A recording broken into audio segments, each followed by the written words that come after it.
미국 시골 동네에 사는 그 존 스미스라는 사람이 있었습니다. 이 사람이 시골에서 고생을 하다가 도시에서 이제 큰 돈을 벌어보고자 도시 뉴욕으로 갑니다. 그런데 10년 동안 뉴욕에서 잘 살아보고자 애를 썼는데 실패하고 말았습니다. 그래서 시골로 다시 귀향하기로 마음을 먹습니다. 그런데 기차 타고 고향으로 돌아갈 돈이 없었습니다. 무임승차를 했죠. 그날 또 세상 말로 참 운이 나쁘게도 차장의 검문에 딱 걸렸습니다. 자, 그러자 이 존 스미스가 뉴욕에서 이제 듣고 경험한 게 있어가지고 얼떨결에 나 뉴욕 타임즈의 기자요 그랬습니다. 뭐 기자라 그러면 이제 형편 봐준 거는 우리나라나 미국이나 비슷한 모양입니다. 그러자 이제 차장이 또 질문을 하죠.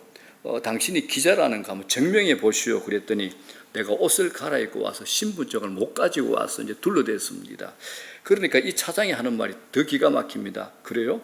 마침 이 열차 특등실에 당신네 신문사 편집국장이 타고 있으니까 함께 가서 확인해 봅시다. 그러는 거예요. 이 사람이 이제 큰일이 났죠. 자기는 가짜인데 신문사 편집국장이 앞에 가면 다 들통날 텐데. 그런데 여러분 아시잖아요. 사람들이 막바지에 몰리면 이판 사판 이 마음에 들거든요. 이제 그래서 그냥 따라갔어요. 그런데 자기는 편집국장을 모르는데 편집국장이라는 사람이 자기를 보더니 자네 웬일인가? 출장 중인가 하면서 반갑게 맞아주는 거예요. 그리고 차장에게 우리 직원이 맞다라고 해주는 겁니다. 이 사람이 편집국장의 이 배려에 얼마나 감동이 됐겠습니까? 그래서 차장이 나간 다음에 이제 감사합니다.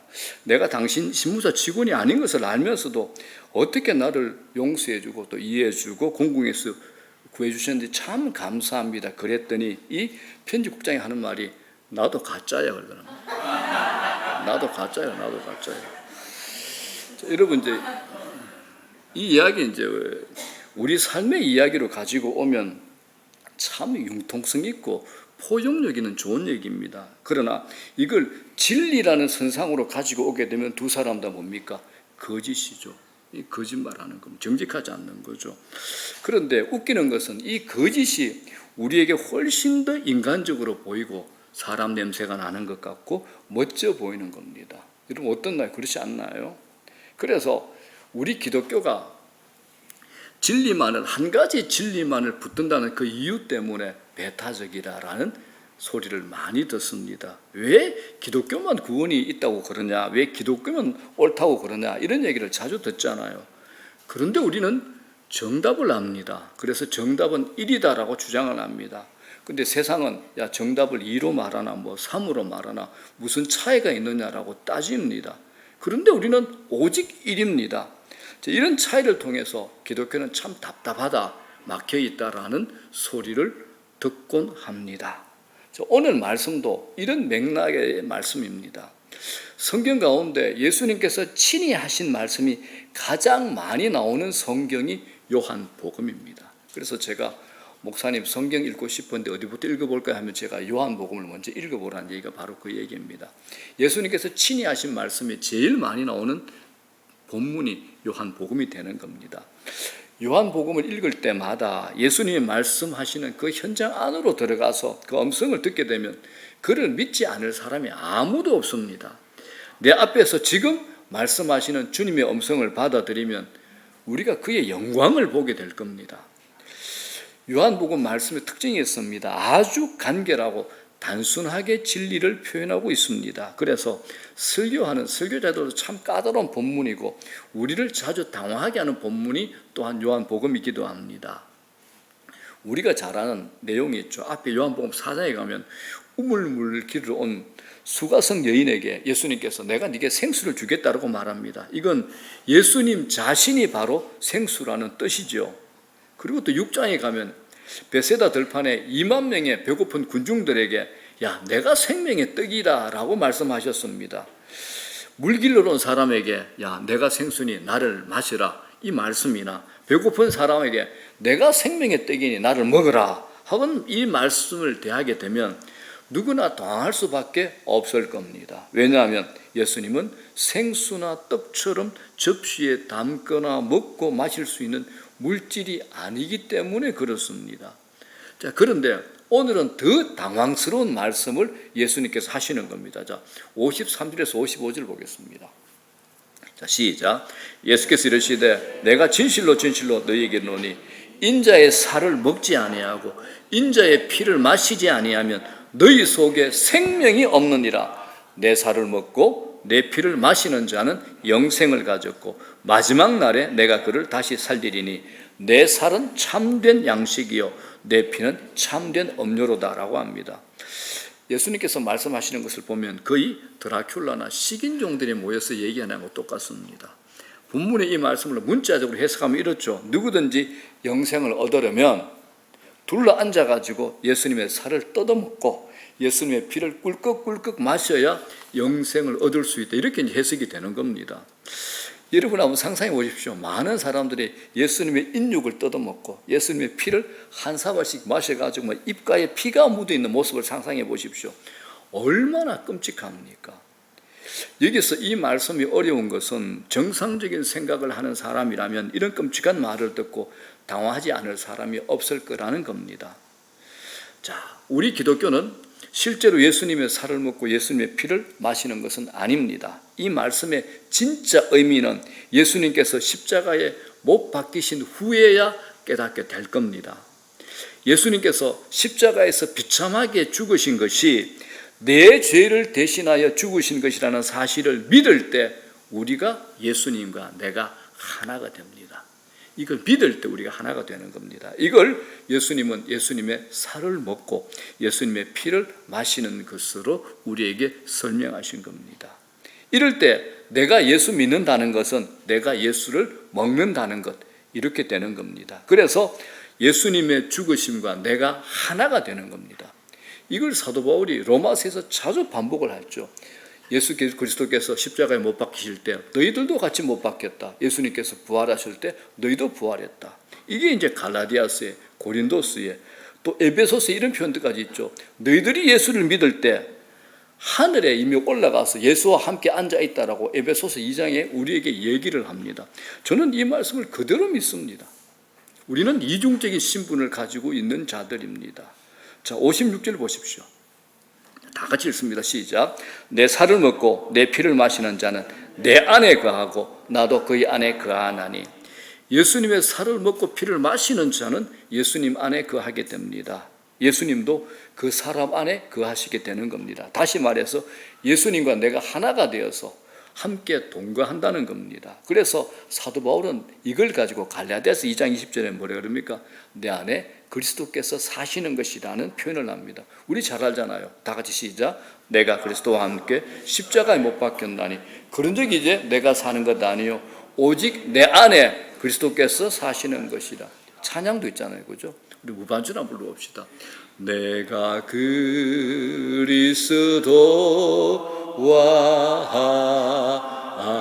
함께 십자가에 못 박혔나니. 그런 적이 이제 내가 산 것 아니요 오직 내 안에 예수께서 사신 것이라. 아멘. 예수님께서 십자가에 못 박히셨을 때 내가 예수 믿을 때 나도 함께 못 박혔다는 겁니다. 내가 산 것 아니요 내 안에 누가 사시는 거죠? 예수님께서 들어와서 살고 계시는 겁니다. 내 안에 누가 계시죠?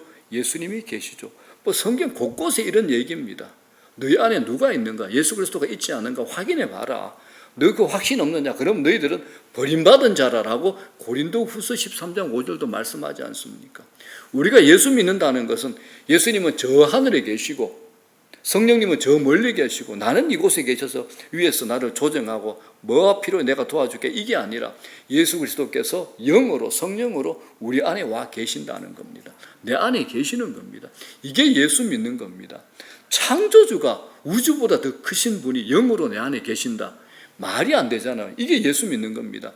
이걸 믿고 사는 자들하고 이게 이론이고 그럴 수도 있겠다. 너희들은 그래 믿으라. 아유 멍청한 놈들, 이렇게 생각하는 사람과는 완전히 다를 수밖에 없죠. 결정적인 순간에, 진리의 순간에 가게 되면 이게 어울릴 수가 없고 합쳐질 수가 없는 겁니다. 그래서 우리가 복음을 전할 때 고린도서에 전도가 가장 미련하다고 한 이유가 그겁니다. 이건 성령께서 하시지 않으면 안 되는 거예요. 우리가 기도하지 않으면 안 되는 겁니다. 그 영혼 가슴에 품고 성령께서 저 영혼 마음을 만져주시고 성령께서 역사하셔야 됩니다. 기도해야지 그 사람에게 복음이 전하는 겁니다. 자, 예수님께서 내 죄를 대신해서 십자가에서 죽으셨음을 우리가 온전하게 믿게 되면 내 몸속에 예수님의 피와 살이 있게 된다. 이게 요한복음이 하시는 말씀입니다. 이게 중요한 이유는 예수님이 우리를 보실 때 자기 자신의 피와 살이 섞여 있는 분신으로 보시게 된다라는 겁니다. 나중에 우리가 이 땅에서 생명을 마치고 하나님의 심판대 앞에 서게 될 때 마귀가 우리의 모든 죄를 가지고 정죄할 겁니다. 그때 예수님께서 마귀의 입을 딱 막으면서 사랑 가득한 눈으로 우리를 쳐다보며 하나님께 이렇게 말씀하실 겁니다. 아버지, 내가 저 아들 위해서, 내가 저 딸 위해서 십자가에서 대신 죄를 다 졌지 않습니까? 저 아들과 딸은 아버지의 백성이요 천국 백성입니다 라고 사랑 가득한 눈으로 따스한 웃음을 머금고 말씀해 주실 겁니다. 그러므로 여러분, 우리는 정말 예수님의 살과 피를 먹고 사는 존재들입니다. 예수님은 우리를 자신의 분신으로 생각하시는 겁니다. 그래서 여러분, 세상살이 때문에, 세상의 경험 때문에 하나님을 원망하며 의심하면 아니 됩니다. 여러분, 이 말씀이 좀 이해가 되십니까? 사실 우리들은 예수님이 이 땅에 오신 지 2000년이 지났고 이미 십자가에 대한 영적 지식이나 결론도 알고 있고 성경의 다른 본문이나 또 수많은 주석들을 함께 볼 수 있으니까 이해하게 받아들이게 되는 거지, 우리라도 그 자리에 있었다면 아마 대부분의 사람들이 고개를 갸우뚱했을 겁니다. 마찬가지로 그때 그 자리에 있던 제자들 중에서도 이 말씀이 너무 어려워서 받아들일 수 없다라고 말을 한 사람들이 있었습니다. 자, 60절 한번 보겠습니다. 60절 시작. 제자 중 여럿이 듣고 말하되 이 말씀은 어렵도다 누가 들을 수 있느냐 한다. 그렇죠. 제자들 중에는 이 말씀이 도무지 받아들여지지 않는 사람들이 있었습니다. 내 살을 먹고 내 피를 마셔야 영생을 얻을 수 있다, 이 말을 들은 제자들의 마음의 반응이 아주 부정적이었다라는 겁니다. 실제로 예수님은 지금 옆에 살아있는데 자기가 죽고 자기 죽은 시체를 뜯어먹으라라는 말을 좋아하는 사람이 누가 있겠습니까? 그러니까 그 자리에 있던 많은 사람들이 예수님의 이 말씀을 듣고서는 예수님을 정신 나간 사람으로 취급을 합니다. 이제 보니까 저 예수란 양반 정신 나갔어. 어떻게 자기 살과 피를 우리에게 먹게 하겠다는 거야. 그리고 한 사람, 두 사람씩 그 자리를 빠져나갑니다. 구름대처럼 몰려왔던 사람들이 삽시간에, 순식간에 설물대처럼 빠져나가는 겁니다. 심지어 그동안 예수님을 따라다녔던, 충성을 다했던 제자 몇십 명도 제자 그룹에서 이탈을 합니다. 66절 뭐라 그럽니까? 시작. 그때부터 그의 제자 중에서 많은 사람이 떠나가고 다시 그와 함께 다니지 아니하더라. 여기서 말하는 제자는 예수님의 12제자가 아니라 예수님을 충성스럽게 따라다니면서 봉사했던 제자들을 가리킵니다. 자, 이제 예수님은 자신의 살과 피를 먹어야 영원히 살 수 있다, 이 한 번의 설교로 수천 명의 군중을 다 잃어버린 겁니다. 그런데 여러분, 때로 이 설교가 참된 설교라는 겁니다. 사람들은 아무리 옳은 말이라 할지라도 듣기 싫은 소리는 귀를 막고 감정적으로 문을 닫아버립니다. 마음에 큰 튼을 내려치는 거죠. 그런데 복음은 이처럼 불편합니다. 진리는 우리를 불편하게 한다라는 겁니다. 진리는 내 안의 것을 뒤집어 놓습니다. 내가 해오던 잘못된 방향에 대해서 지적을 하잖아요. 바꾸어라, 변화해라. 그렇지 않으면 너 더 힘들고 더 불편한 시간 보낼 것이다. 불편한 일 만날 것이다. 진리는 우리를 이렇게 지적하는 겁니다. 그러나 예수님 말씀을 들은 사람들 중에서 다 떠난 것은 아니었습니다. 예수님 말씀 앞에서 언제나 말씀을 받아들이는 사람, 거부하는 사람, 이렇게 두 부류로 나누어집니다. 그건 오늘날도 마찬가지지 않습니까? 예수님의 말씀을 정신 나간 사람 소리로 취급하면서 떠나간 사람이 있는가 하면 반면에 생명의 말씀으로 받아들이고 떠나지 않는 사람도 있다라는 겁니다. 어떤 사람에게는 이해할 수 없는 소리요, 황당한 소리로 들리겠지만 어떤 사람에게는 생명의 말씀으로 들리는 겁니다. 이걸 일컬어서 들음의 기적이라고 합니다. 들음의 기적. 자, 여러분에게 묻습니다. 여러분들은 어떻습니까? 여러분들은 어느 편에 속하십니까? 예수님의 말씀이 내게 유리하게 들릴 때는 받아들이지만 듣기 싫은 소리로, 불편한 소리로 들릴 때는 결정적인 순간에 돌아서는 사람은 아닙니까? 67절 보십시오. 뭐라 그럽니까? 예수께서 12제자에게 이르시되 너희도 가려느냐? 기가 막힌 현장 얘기를 그대로 구체적으로 설명하죠. 너희들도 나를 떠나서 갈 거지 왜 안 가느냐? 이 말씀입니다. 많은 사람들이 예수님의 가르침은 정말 좋은 가르침이라고 생각하고 열심히 따라다녔는데 살을 먹고 피를 마셔야 된다. 이 말씀에 딱 걸려버린 겁니다. 그래서 예수님의 많은 제자들이 떠났습니다. 그러자 예수님은 남아있는 제자들에게 너희들도 가지 왜 안 가느냐? 이렇게 말씀하신 겁니다. 여기에서 이제 베드로가 또 이런 얘기를 합니다. 68절 보겠습니다. 시작. 시몬 베드로가 대답하되 주여 영생의 말씀이 주께 있사오니 우리가 누구에게로 가오리까? 이 말씀은 우리는 육체의 죽음으로 끝나는 것이 아니라 영원한 생명을 얻어 영원히 살게 된다는 이런 베드로의 고백이 되는 겁니다.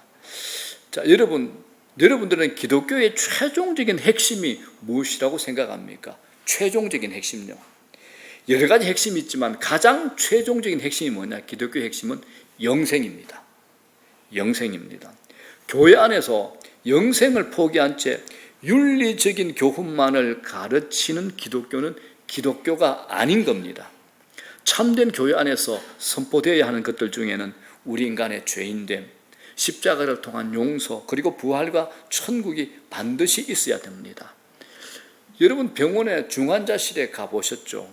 생명을 1시간 연장하기 위해서 얼마나 피눈물 나는 몸부림을 치고 있는지 모릅니다. 어떤 사람은 단 몇 개월의 생명을 연장하기 위해서 서슴없이 자기가 가지고 있는 모든 것을 송두리째 포기하기도 합니다.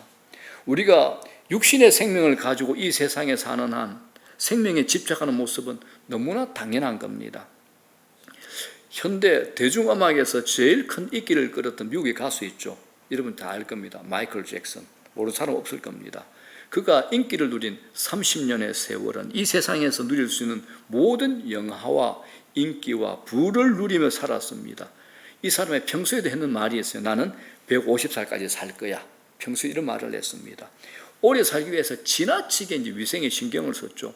코로나 바이러스 훨씬 전인데도 마이클 잭슨은 늘 마스크를 쓰고 다녔습니다.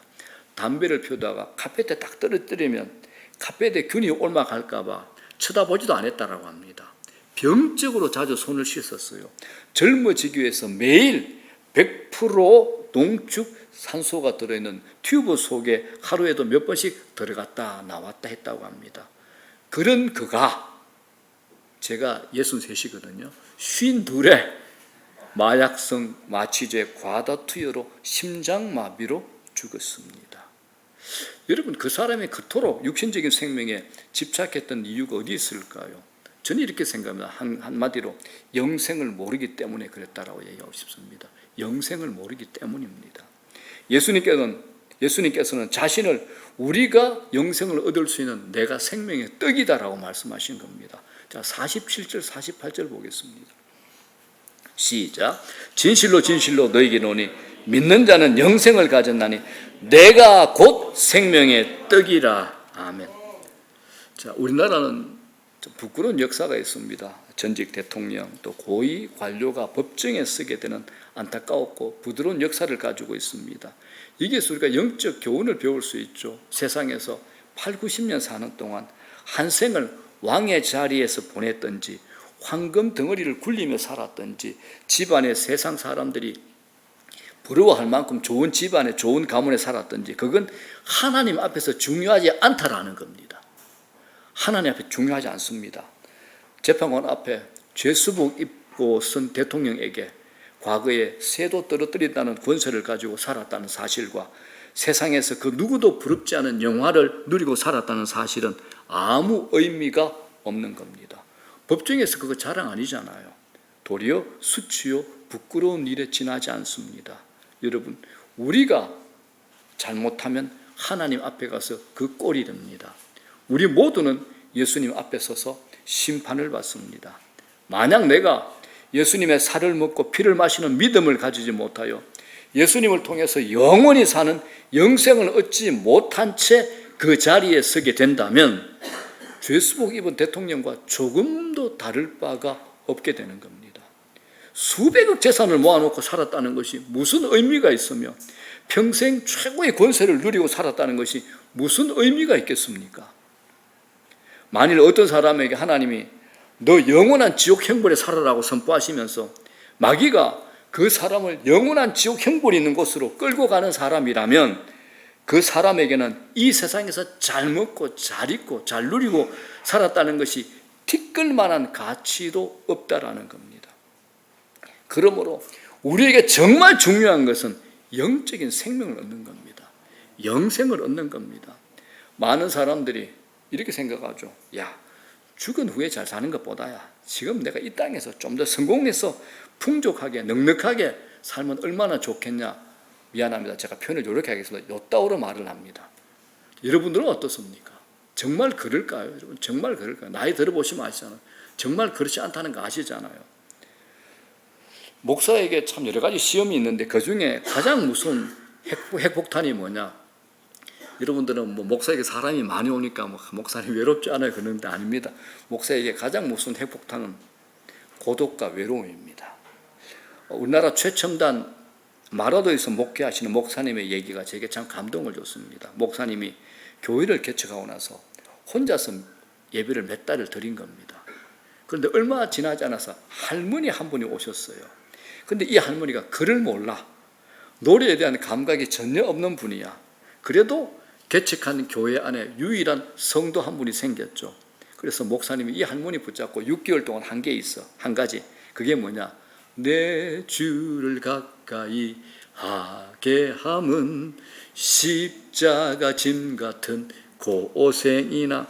이 찬송을 가르치고 또 가르치고 6개월 동안 이 찬송만 가르친 거예요. 이 할머니가 언제나 이것만 익힌 겁니다. 전신만고 끝에 이 할머니께서 이 곡을 온전하게 부르게 됐습니다. 그래서 예배 시간에 할머니 제일 앞자리에 있고 목사님 강단에서 이제 두 분이 마주 보면서 그 찬송을 부르는데 얼마나 은혜가 됐는지 그 목사님의 고백이 참 아름다웠습니다.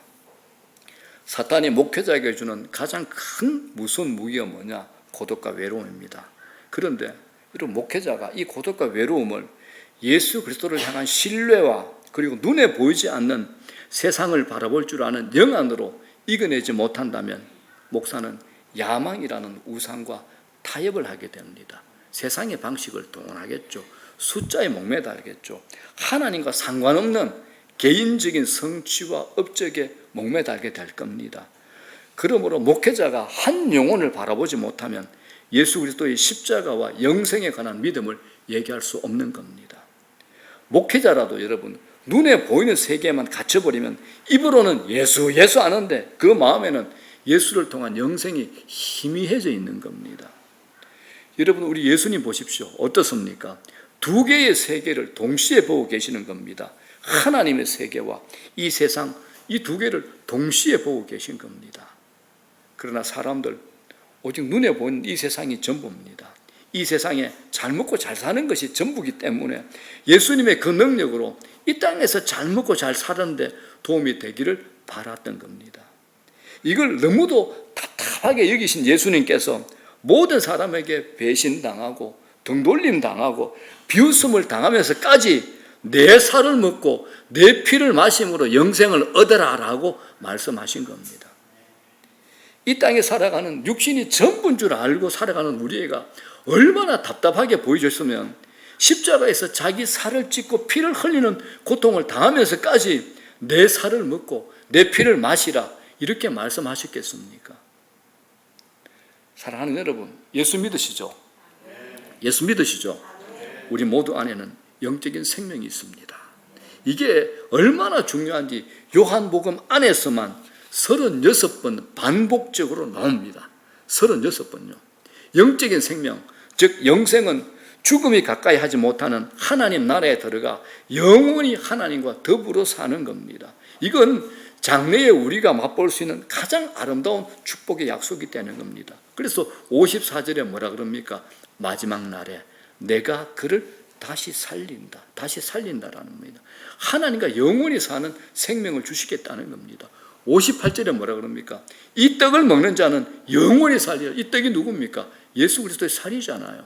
영원히 죽지 않고 주님과 더불어 산다라는 뜻입니다. 이걸 영생이라고 그러는 겁니다.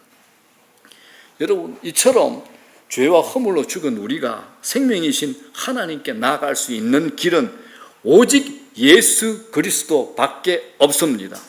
예수님만이 우리를 하나님과 화목시킬 수 있다라는 겁니다. 그러면 예수님은 어떤 사람에게 이 소중한 영생을 주십니까? 35절 보시겠습니다. 뭐라 그럽니까? 예수께서 이르시되 나는 생명의 떡이니 내게 오는 자는 결코 줄이지 아니할 터요 나를 믿는 자는 영원히 목마르지 아니하리라.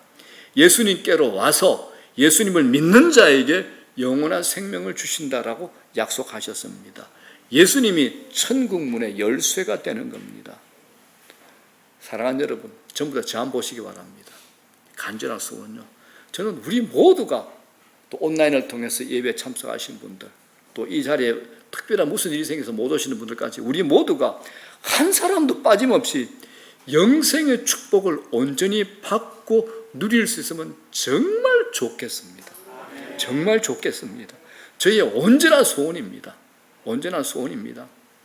자, 여기서 이제 우리가 정직하게 하나 짚고 넘어갑시다. 믿음에 관한 겁니다. 교회에서 예수를 믿고 구원을 얻고 영생을 얻습니다라는 말을 자주 듣게 되니까 믿는다라는 말을 여러분 깊이 생각하지 않고 예사로 여길 때가 참 많습니다. 오늘 믿는다라는 게 무슨 말씀입니까? 내 살을 먹고 내 피를 마시는 것으로 예수님께서 말씀하십니다. 그러므로 여러분, 내가 믿는다라는 것은 그저 고개를 끄덕이는 것이 아니라 많이 들었기 때문에 의심하지 않고 긍정을 말하는 것도 아닙니다. 믿음으로 한다 하지만 입으로만 주여 주여 하는 것도 아니라라는 겁니다. 주님의 말씀이라는 의하면 믿음이라는 것은 이것보다 훨씬 더 진지하고 강도 높은 우리의 반응을 얘기하는 겁니다. 믿음은 예수님 자신의 살을 먹고 피를 마시는 겁니다. 예수님의 이 말씀이 너무도 충격적이어서 이스라엘 백성들이 살을 먹고 피를 마시라는 예수님의 이 말씀을 듣고 도망간 것이 이해되지 않습니까? 그렇다면 예수님께서 왜 이렇게 끔찍하게 말씀하셨을까요? 예수님께서 믿음을 자기 살을 먹고 피를 흘리는 것으로 이렇게 표현한 이유는 얼마 후면 자기가 십자가에서 죽으실 것을 내다보고 계셨기 때문입니다. 예수님은 세상 죄를 지고 가는 어린 양으로서 우리 죄를 위해서 십자가에 못 박혀 살을 찢고 피를 흘려야 될 운명을 눈앞에 두고 있었던 겁니다. 하나님으로부터 쫓겨나 죄와 허물로 영원히 죽은 우리를 다시 하나님 앞으로 인도하여 하나님과 화해하게 하려고, 그리고 하나님과 더불어 영생을 누리게 하려고 친히 십자가에서 살찢기고 피 흘리면서 우리 죄를 대신해서 짊어지신 겁니다. 이 죽음을 앞두고 계셨기 때문에 십자가에서 살을 찢고 피를 흘리신 주님을 믿는 것이 믿음이라고 말씀하신 겁니다. 그러므로 다 같이 한번 읽습니다. 시작. 나의 죄를 대신하여 하나님의 아들이신 죄 없는 예수님께서 살을 찢고 피를 흘려 그 생명을 희생하셨습니다. 주여, 내가 이 사실을 믿습니다. 주의 죽음은 나의 죽음입니다. 주님이 살을 찢으신 것은 나 대신 찢으신 것이고 주님이 피를 흘리신 것도 나 대신 흘리신 겁니다. 주여, 내가 믿습니다 라고 떨리는 가슴으로 주님의 십자가를 부둥켜 안고 감사하고 신앙을 고백하는 것이 믿음입니다. 이게 믿음입니다. 예수님의 살을 먹고 피를 마시는 것이 믿음이라는 겁니다. 제발 교회에서 아멘 하니까 예수 믿어 생각으로, 그냥 습관적으로, 이론으로 하시면 아니 되옵니다. 제가 목회하면서 알게 된 확실한 것이 한 가지 있습니다. 자신이 예수를 몇 년 믿었든지, 예수 믿는 가정에서 몇 대 손으로 태어났든지 간에 상관없이 지금까지 단 한 번도 예수님께서 나를 대신해서 십자가에서 살찌 끼고 피 흘려서 죽었던 나의 생명이 다시 살아났다는 이 감격을 느껴보지 못했다면, 또한 그것 때문에 주님 앞에서 뜨거운 눈물을 흘리면서 감격해 보지 못했다면 그 사람은 자신의 믿음을 점검해 보셔야 됩니다. 점검해 보시라는 겁니다. 이 세상 어느 누가 나를 대신해서 살을 찢고 피를 흘리시겠습니까? 오직 예수님밖에 없습니다. 가족이나 친구 그 누구도 나를 살리기 위해서 대신 살찢고 피 흘려본 사람 아무도 없습니다. 자, 이제 말씀 정리합니다. 사랑하는 여러분, 우리에게 놀라운 삶이 있습니다. 그건 우리의 육신과 생각과 감정, 의지까지도 영원히 썩지 않는 영혼의 세계, 영생의 세계가 있다는 겁니다. 예수님은 그 영생을 우리에게 주시기 위해서 우리 대신 십자가에서 죽으셨습니다. 우리를 죄의 잠에서 깨워주신 겁니다. 우리는 오직 예수님을 통해서만 영생을 얻을 수 있습니다. 우리가 영생한다는 것은 예수님처럼 신령한 옷을 입고 영원히 죽지 않고 하나님과 영원히 사는 생명을 얻는 것입니다. 우리가 영원한 생명을 얻을 때 그곳에는 우리들은 가장 완전하고 가장 이상적이고 가장 아름다운 모습으로 변해 있을 겁니다. 우리가 영생을 얻어서 갈 천국은 사도 요한이 직접 환상으로 봐서 기록한 요한계시록의 표현에 의하면 이렇게 되어 있죠. 성은 정금이요, 성곽은 백옥이요, 기초석은 각조보석이라는 곳보다는 10,000,000배 더 아름답고 좋은 곳일 겁니다. 왜냐하면 천국이라는 세계는 초월적인 세계이기 때문에 인간의 언어로는 표현할 수가 없습니다. 2000년 전에 사도 요한이 보긴 봤는데 이건 말로나 글로는 옮길 수가 없는 겁니다. 예를 들어 볼게요. 우리나라 최고의 지혜자 세종대왕이 지금 나타나서 스마트폰을 보면 어떻게 설명하겠습니까? 희고 검은 것이 올렸더니 이상한 그림이 나오고 이렇게밖에 말 못할 겁니다. 사도 요한도 똑같은 겁니다. 자기가 본 세계, 자기가 알고 있는 언어와 개념으로는 설명이 안 되는 겁니다. 그 시대에 있던 최고의 좋은 언어로만 이렇게 표현한 것이 바로 계시록의 천국의 표시입니다. 그래서 개혁주의 신학자들이 동일하게 얘기합니다. 천국이 어떤 곳이냐? 내가 이 땅에서 누렸던 최고의 것들 한 20가지 섞어가지고 곱하기 1,000,000 그곳이 천국이다. 이렇게 표현합니다. 곱하기 1,000,000. 그런데 그곳은 똑같지 않습니다. 매 시간 달라질 겁니다. 왜? 하나님의 별명이 뭡니까? 영원입니다. 영원까지 다를 겁니다. 우리는 죄성이 있기 때문에 아무리 좋은 거라도 3번만 반복이 되면 지루함을 느끼잖아요.